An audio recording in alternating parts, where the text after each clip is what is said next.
Hello and welcome back to video number 3 in the Europa Universalis segment of my England to America historical playthrough mega series, playing as the origins of the American nation as a British colony, so we're playing as England. I'm zoomed out here so you can see what we got going on. We got England, right, and we have the 13 colonies. So as we're beginning this new video, I'm going to introduce a couple of new reference materials. Let's get that out of the way real quick.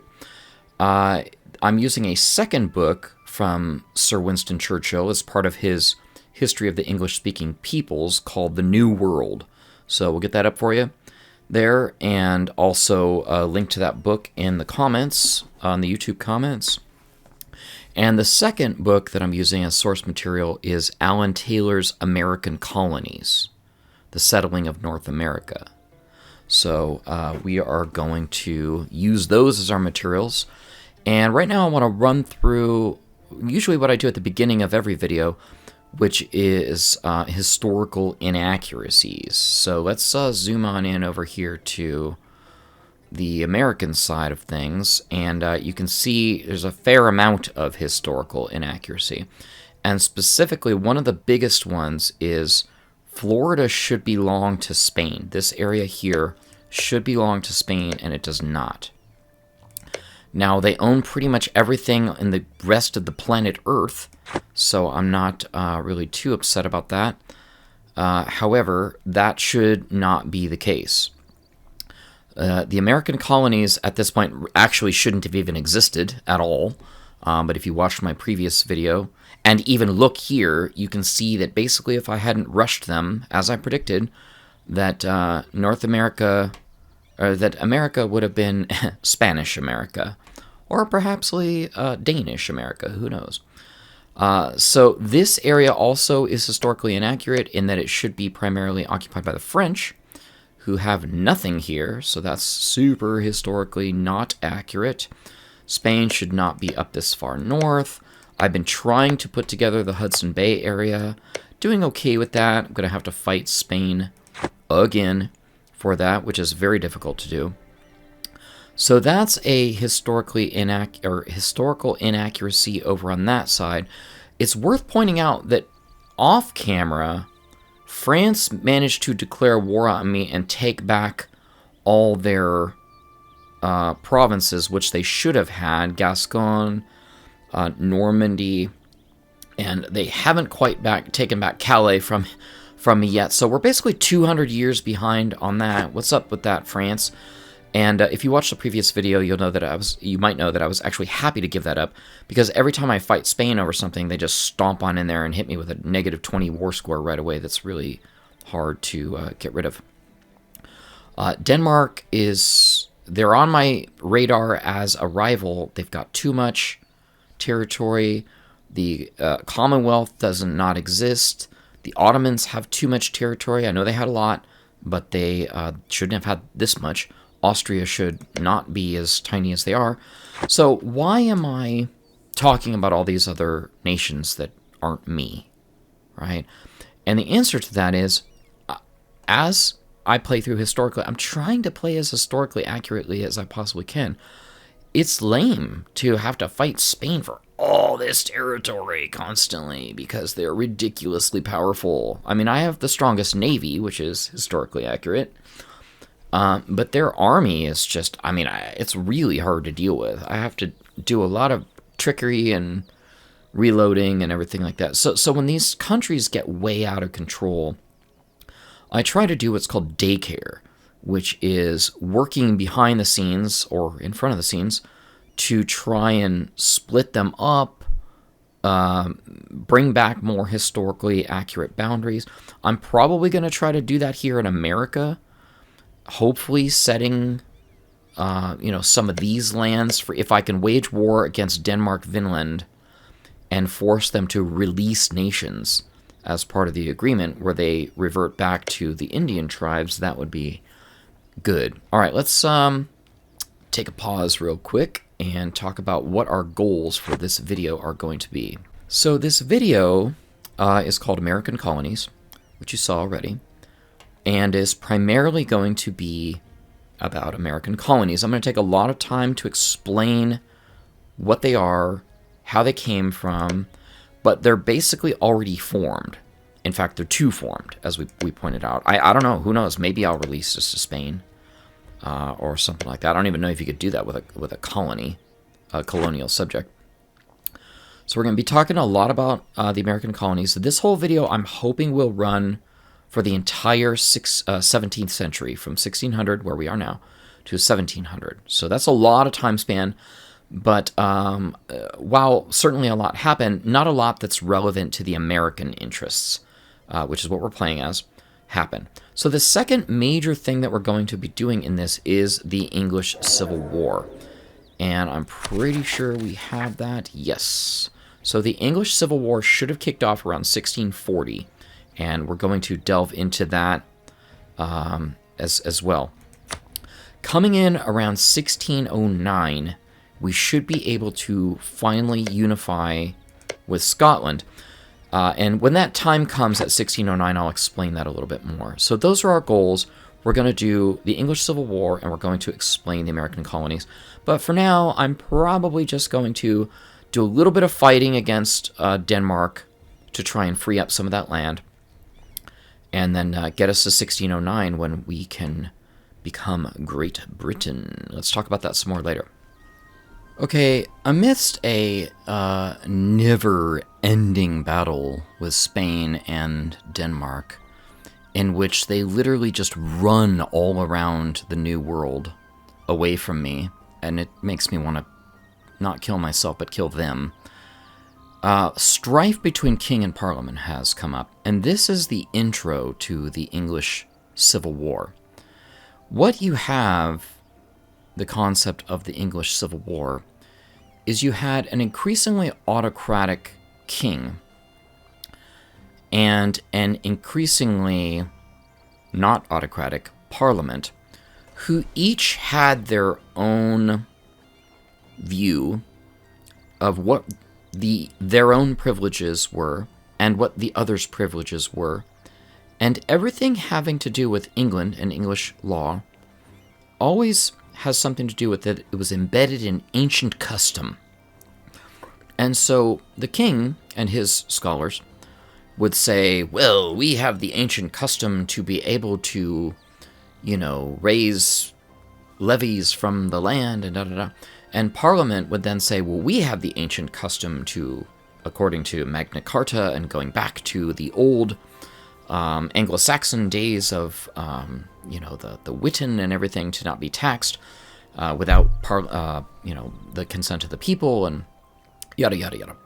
And so these privileges that the king felt he had were continually being stripped away by Parliament, because one thing that everybody agreed upon is that if the king needed more money than he got naturally from his own royal sources, which included things like customs duties and tariffs and stuff like that, then he had to go to Parliament. So one of the things that triggered this is Parliament, instead of agreeing that the king had rights to custom duties and tariffs for life, tried to make it so that they had to renew that capability every single year. Because what would happen is the king would say, well, I just don't need money, so I'm not going to call Parliament. And they would just sit around and do whatever. So anyway, this is the beginning of the Civil War proceedings. I don't really know how it really goes, but we're gonna find out. And God willing, I'm gonna finish these set of wars here. Okay, thankfully that super annoying war is over. And what I did is I forced the Danes to release their American territories. And they did. Now, what I don't want, not yet, is for them to convert to 13 colonies. For a couple reasons. Number one, it's not historically accurate. Number two, it's not historically accurate. Number three, oh look, it's Maine. I want to try and get as close to 1775 the beginning of the American Revolution as I possibly can. And the bigger 13 colonies gets, the faster that's going to come. So I really don't want to see an American Revolution at like 1650 or something like that. That would be kind of dumb because, you guessed it, it's not historically accurate. So I took a gamble. I've done a little bit of experimentation with this. And as long as right now, it's like your overextension is dangerously high. Yes, I know that. I could just wait a month and it will convert to the colonies. I don't want to do that. Instead, I'm going to try and release each one of these nations to be a subject nation, and I can indeed do that. Now, that might completely cream me from a diplomatic standpoint. I'll deal with that later. So anyway, what I'm going to do is do exactly that. And basically all these Indian tribes will be, my subjects. I'd really rather they weren't, and that they were just independent. But anyway, so that's what we're going to do. Now, I think I do not want to play as the released subject. That's fine. And I really did not want to create a vassal. I just really didn't. Okay, Mohawk. Anyway, I'm going to keep going through all this and see, because, right, it's probably going to... Yeah. So I'm going to start taking a major diplomacy hit here soon with all these vassals. We'll see how that goes. I'm hoping that I can basically just release them to independence. Can I do that now? Yeah, see, that's the thing. You get a truce with them. Okay, we'll become a march. A march is a vassal that cannot be annexed and does not pay any taxes. I wonder if that will do away with my vassal modifier. That would be interesting. Okay, so they're a march, whatever that is. The Mohawk Duchy. I love it. So let's see again. Nope. Okay, no, there's no choice. I will have no choice but to take a massive diplomacy hit. We'll see. It's really hard to keep everybody from expanding. And this is my way of trying to do that by setting these native tribes back to their native tribalness. Okay, I'm going to stop whining and we'll just move forward. A small but very interesting event that I didn't get to highlight in time, I was hoping that the event would pop up and it didn't, is the Gunpowder Plot. In 1605, you can see at least I got the day right. The 5th of November. Remember the 5th of November. As Catholics were being more and more persecuted and killed and set on fire and all that sort of thing, Catholic rebels, some would call them terrorists, hatched a plot, and this was put on or led by a guy named Robert Catesby, but his name is not a name we tend to, at least Americans, don't really recognize so much as the name of Guy Fawkes. That mask that comes from that V as Vendetta movie, right? That grinning mask, the Guy Fawkes mask. And basically, the Gunpowder Plot, November 5th, 1605, was a plot to load all of Parliament up. So we can't see it here, but, there you go. The basement of Parliament up with a massive quantity of gunpowder, light it on fire, and blow up the king and the entire Parliament as an initial act of resistance, Catholic resistance, against Protestant oppression. It was foiled, the Gunpowder Plot, and all of the participants died pretty horrific deaths as traitors. But anyway, so 5th of November, I don't know if it's celebrated. I think it is celebrated still, right?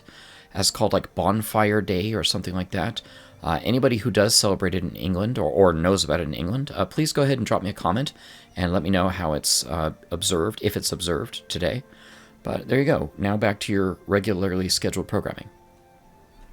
Unfortunately, the 13 colonies continue to expand across the eastern seaboard. Clearly, this is what's going to happen. It's just happening not the way it really went in history. Okay. A couple things. New Spain really is not terribly interested in being under Spain anymore. I could probably support independence for them. Where is that? There it is. Okay, bump up their opinion and support independence. That's going to happen, but that didn't really happen until like the late 1800s. I don't have a ton of research on that. I am looking to do, eventually, way down the road, a Spain to Mexico video, kind of like I'm doing England to America right now. So I'll have more research on that. But that's, I might not even make that video for another year, like a real year. Because I got a lot more projects lined up once this one's complete. And anyway, off topic. So this is not historically accurate. I'm just going to let them keep going, though, because I know you can, like, stop them and everything. Come the American Revolution, I'm actually going to load up this scenario and start kind of over again with that, just because things have gone so haywire. So anyway, what are we still talking about here? We are going to stop talking about this, and we are going to look east across the Atlantic and focus on, hopefully, the last major event that we're going to look into in England, and that is the Civil War, which did start around this time. There was what's called the Bishops' War, which started, I think, in 1639-ish, around that time frame. And so we're going to try to provoke the Civil War. I'm going to do that in a few ways, game mechanics-wise. Once it starts, I'm going to give a little bit more historical background behind the Civil War and why it happened. But game-wise, what we have is this absolute versus parliamentary power mechanic that started the Civil War. And I'm going to push it to the absolutism side of it. In other words, where the king is trying to exert all their power. The English Civil War was a lot more complicated than this, and I'm just an amateur, so I'm not going to do it justice. But I guess I promised I would do this background later, but I lied. I'm going to do it now. The core struggle, in my opinion, behind the English Civil War was exactly this. The rights of the monarchy versus the rights of Parliament. Or you know, the I don't want to say the commoners, because Parliament was made up of both the House of Lords and the House of Commons. So the people versus the king. And the king had what was called royal prerogative, which is basically like executive privilege. It is, hey, we know what's best. We're running the government. We have spies. You're just a bunch of peasants. We know what's going on in this world, and therefore you need to just let us do what's best for the interest of the country. The problem is that only Parliament had the capability to give the king money, more than what he was already getting. I think I mentioned that already. And so the king would basically turn it into an argument of, well, this is for your own good. You need to give me this money so we can keep the country safe. And that should sound very familiar to pretty much any, maybe I'm just only speaking to Americans, but I'm pretty sure lots of people throughout the world value this struggle, which is your government telling you, our government telling us, hey, we need to maybe not have you go to church because there's a worldwide pandemic going on, right? Or we may need to have this extra money from you because we want to stop these acts of terrorism or whatever. Now, I'm not trying to make political statements here. I'm really not. But these are modern day examples of the government basically saying, attempting to exert executive privilege. Now, the American government is empowered to exert some level of executive privilege, much like the king was back in these days, was empowered to exert some level of executive privilege.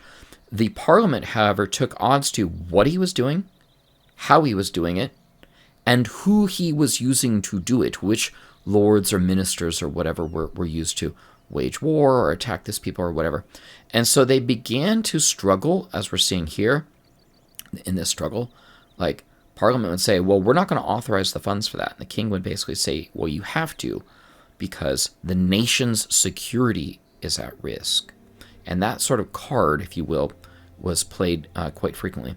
And so what we're going to do is push this over the edge right now, because the English Civil War will trigger when we, in theory, when we push this to 100. And we can see here that we can push this up by resetting a parliament debate, losing a parliament seat, or losing a parliament debate. So I should be able to do that right now. We haven't done a parliament debate for a while, so I'm going to start a debate that basically says, give me money. Let's just do that for some historical accuracy. Do we have money? Do we have money? Do we have money? Colonists, merchants, trade power, sailors, trade efficiency, recruitment time. Let's go ahead and go with that one. Okay, and then what I'm going to do is just reset this. And this should trigger the mechanic. Okay, which it did. So we can look and see we are now at full 100. The conflict escalates, and we have no option but to turn to quote-unquote aggressive negotiations. Boom, there we go. All right, now what it says, I thought it was going to start the Civil War. Instead, it said the conditions for it are going to become easier. Okay, so we have no progress right now. Let's see, progress is have legitimate less than 50, stability less than 0. Absolutism is at least 30.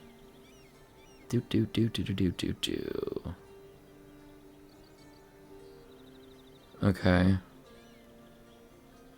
All right. Well, let's go ahead and take out these rebels, these rebel scum, and see what happens with that. I'll go ahead and just keep you rolling. You can watch this. You watch me beat up on these rebels. Hopefully they don't beat up on me.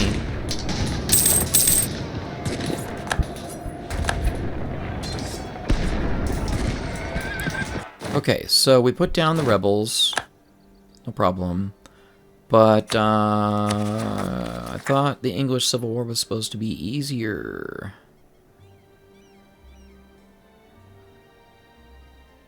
Because we have 0 progress right now. Legitimacy less than 50. I mean, do I have to basically like tank my stability for this? And increase absolutism. Okay. Well, we have a waiting government reform. I've been holding on to this for a while because I wanted to see if I can do something that's going to pump up my... That's going to be, you know, Civil War-ish, basically.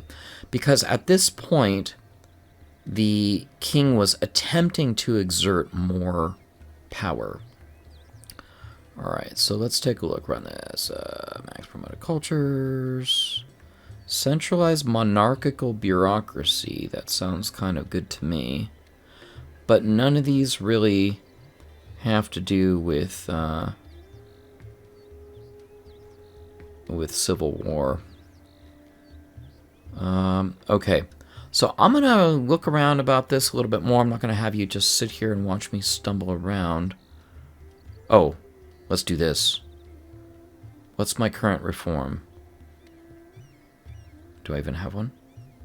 Replace reform. So, oh, okay. So I had something previously selected there before. So let's go ahead and do Royal Decree.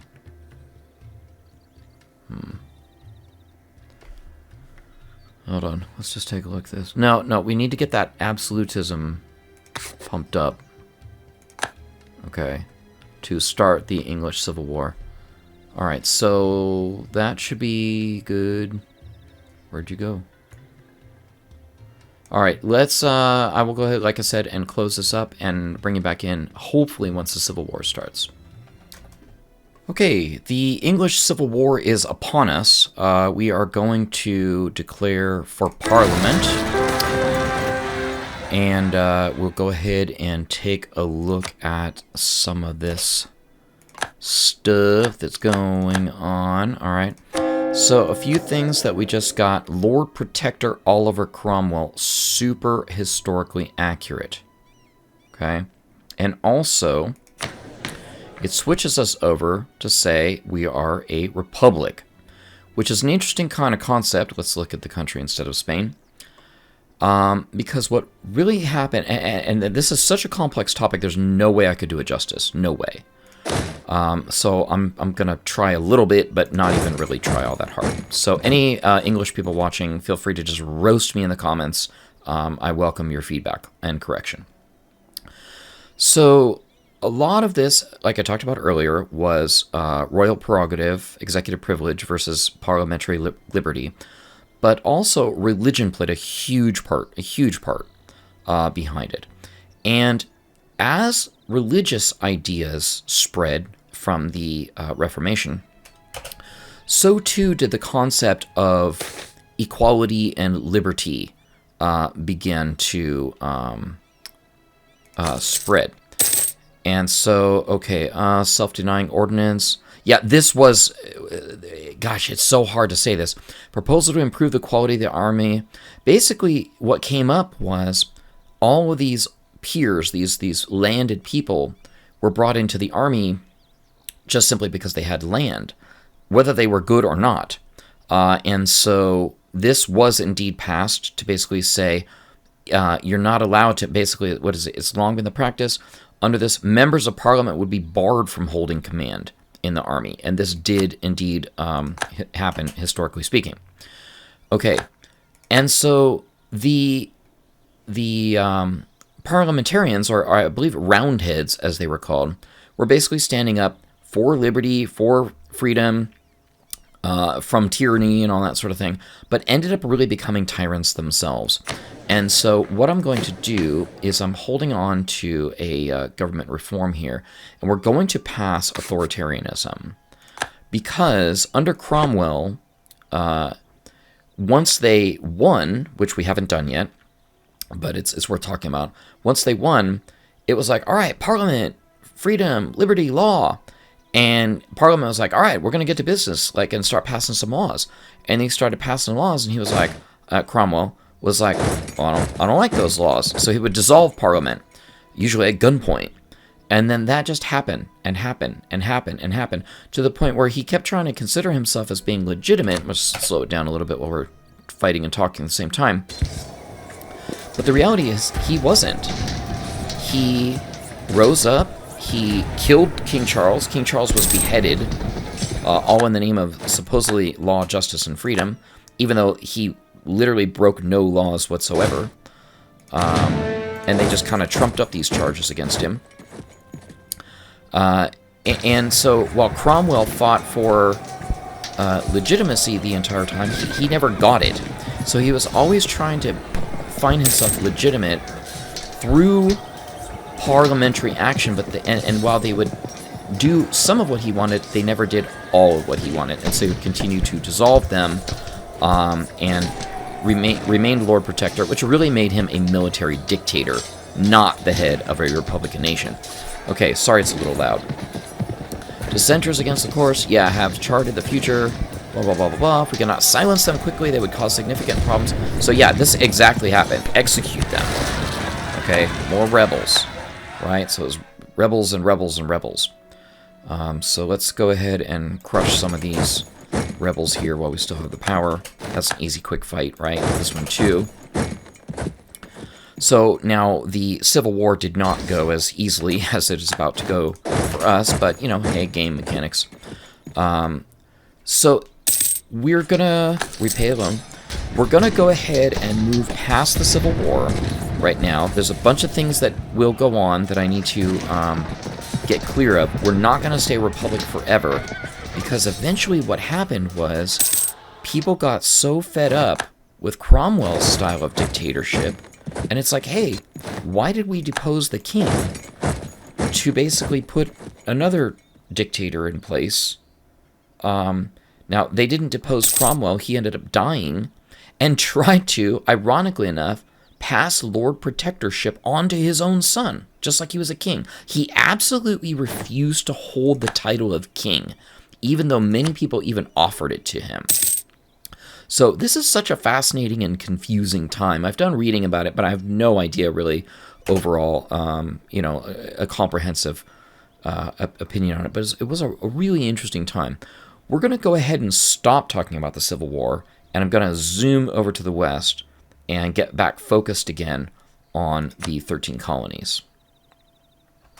Okay, let's see how well I can do this from memory. Am I going to be able to do it from memory? Last time I had the book in front of me. So, first colony. Let's go state by state. The absolute first colony that was created, I believe around 1606, was the Virginia colonies. And it was created in the Chesapeake Bay area. Very first area here was Jamestown. You remember we couldn't do that from video 2, so we ended up taking this kind of broader area. And so this area was called Virginia when it was first colonized, which is almost half a century ago at this point, named after Queen Elizabeth, which is a little bit odd because her name was Elizabeth, not Virginia. But it was said that Queen Elizabeth I was a virgin, like an actual, female virgin.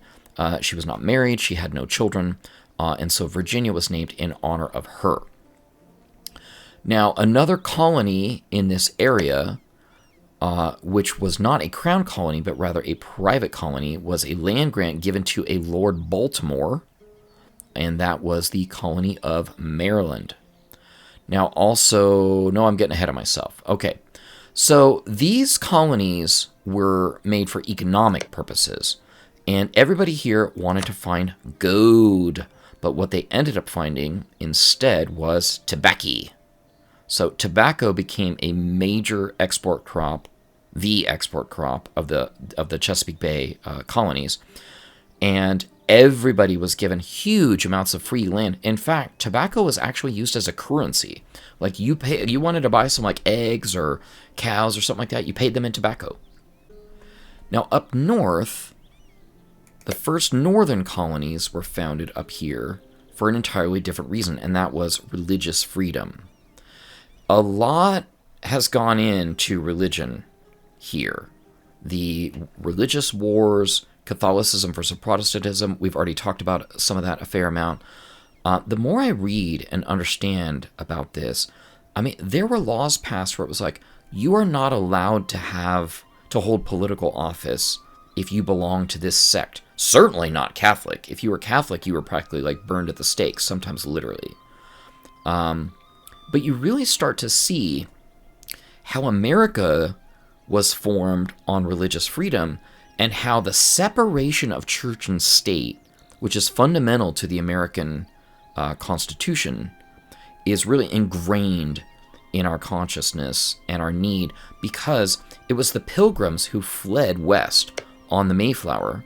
Now, they originally had to go to Holland, and they fled west on the Mayflower and set up the colony, the Massachusetts colony, well, I think it was called the New England colony, in this area. When they landed at Plymouth, 50% of them died in the first year.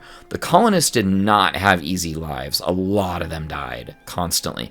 And in fact, in the Virginia colonies, it was said if they didn't keep sending more people, the colony would have eventually died. So natural birth rates took a long time to catch up to the death rates that were primarily due to disease, to inability to deal with the weather, to raise native crops, and also with the native indigenous population themselves, the military conflict with them. So in this area, we had 5 colonies of New England, New Hampshire. There was a colony called New Haven, which did not end up working out, Connecticut, and Rhode Island. So that's 4, right? 1, 2, 3, and what did I say as the 4th one? Okay. Oh, I was going to try and do this from memory and impress you, but instead I'm probably just frustrating you. Okay, it was New England, New Hampshire. That's the one I think I forgot to click on. New England, New Hampshire, Rhode Island, Connecticut. In addition to the 2 colonies down here, Maryland and Virginia, there was also the Delaware Valley, which was, well, I think we're in Virginia. Okay, so somewhere we get to Delaware. Come on, Delaware, help me out here. Okay, up here. And these were also considered more like the middle colonies. So we had Virginia colonies on the south, New England colonies up north. This was not settled by Britain. It was actually instead settled by Holland. So something historically accurate did happen. Holland did settle some. In fact, I think even, no, okay. And Britain went to an economic war against Holland. Was it the Dutch? That is Holland, right? Yeah. Sorry, I'm not a European. I told you. Disclaimer. Anyway, they went to a actual war for economic, because Holland was an economic powerhouse at this point. And they owned this area, except it wasn't called New York. It was called New Amsterdam. And as part of the war that Britain went to with Holland, New Amsterdam was eventually conceded to, who am I playing again? England, that's right. And it became New York. So these areas, New York, so we had 6, right? New York, 7. New Jersey, 8.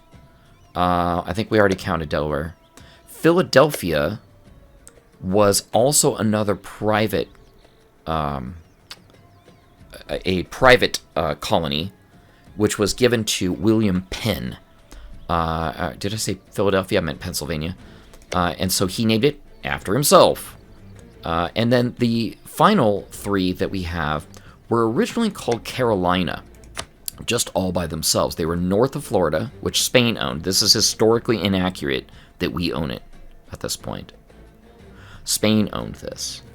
And this area was originally called Carolina, which included modern-day Georgia and South and North Carolina. This whole Carolinian areas, this northern part ended up really getting close to Virginia, and so there was, I don't want to say a territorial dispute as much as an administrative dispute, like who should be in charge of these lands.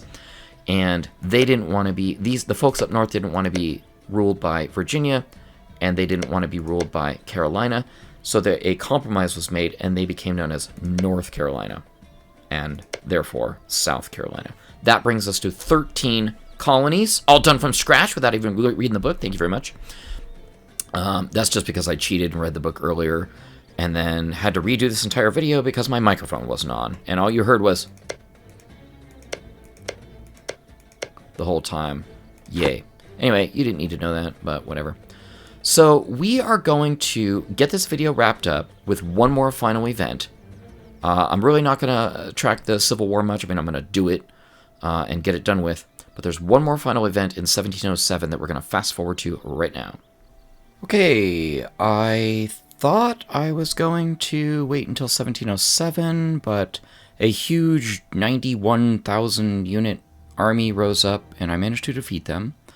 And so we're going to say end of the Civil War, which, yes. Okay, and the Civil War ended. That is not what I thought was going to happen.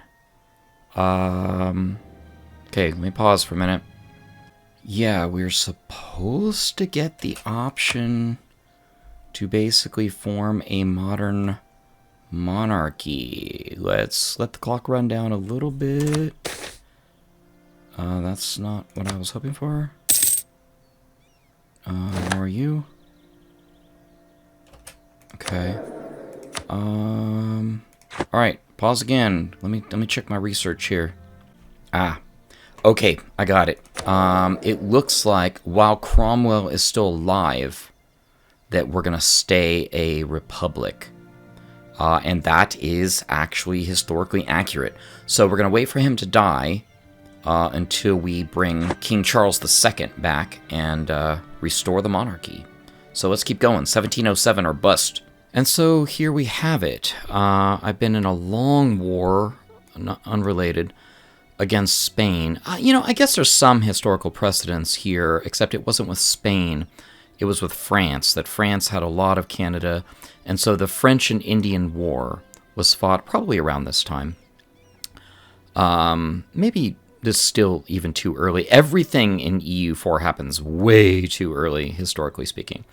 So with Cromwell died and a new Lord Protector, we have the option to continue forward as a republic not historically accurate, or revert back to a monarchy, and this is what happened, and so we're going to choose it. And specifically, yes, we got Charles II, so it would have been the son of the beheaded Charles Stuart, Charles I, and that is indeed what happened. Now, it just got done saying Charles I Tudor, so that's not correct.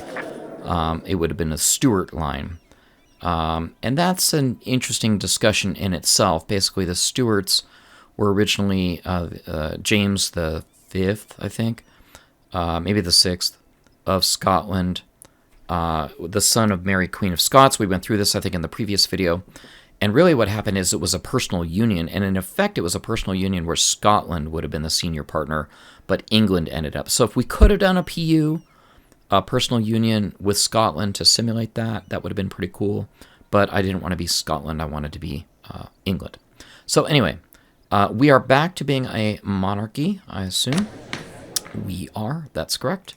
One more thing to go, and then we're going to call it. 1707 is what we're looking for. Can you guess what it is? Now, if you guessed the Acts of Union as being the special event that we're waiting for in 1707, then you would be correct. I heard somebody shout it out, so congratulations to you on being a super big history nerd. But if you had guessed that France was going to attack me and my ally Austria with literally every human being on the face of the planet, then you get double points for that one, because not only is that not historically accurate, at least not yet, but also the Acts of Union cannot occur because we're now at war. And I've landed a couple times, and I take Calais back, and then they show up with like 500,000 troops, and I run back to my island, which they can't. I mean, they've got an imperialism war against me going on. Like, good luck taking London. I can basically hold them at bay, at sea-wise, forever. Another benefit of being an island. And I have a strong 13 colonies where they have no presence in Canada and a presence in South America, but the 13 colonies are handling them pretty well, so that's good. So anyway, I wanted to really wrap this video up with us passing the Acts of Union, which was the Parliament of Scotland and the Parliament of England deciding to merge themselves together into Great Britain, and we are going to get that passed as soon as France realizes that they cannot build a bridge over the water and march their infantry to me. So let's stay tuned for that final scene. Okay, the war with France is complete, and I can finally conduct the Acts of Union. And what that was in 1707 is the crowns of England and the crowns of Scotland were merged to form a single nation, which was Great Britain. Now we can go through and push this through parliament-wise to make it happen, and boom, it happens. Yes, please, we want new traditions and ambitions, but more importantly, we went from being England to Great Britain. We got a new flag. We, I think, even accomplished a mission here, the Acts of Union. Boom. Right? And we are now no longer just England, but rather the United Isles. We have united as Great Britain. Now, we did it 4 years too late. It should have been done in 1707. But it is done, and we are going to continue forward. This is the end of this video, so I'd like to thank everyone for watching. And there's one more video after this, video number 4 in Europa Universalis, where we're going to be playing as as Great Britain, all the way up until 1776, which is another famous date. And if you guessed the American Revolution, that is correct. Thanks for watching, and we'll see you next time.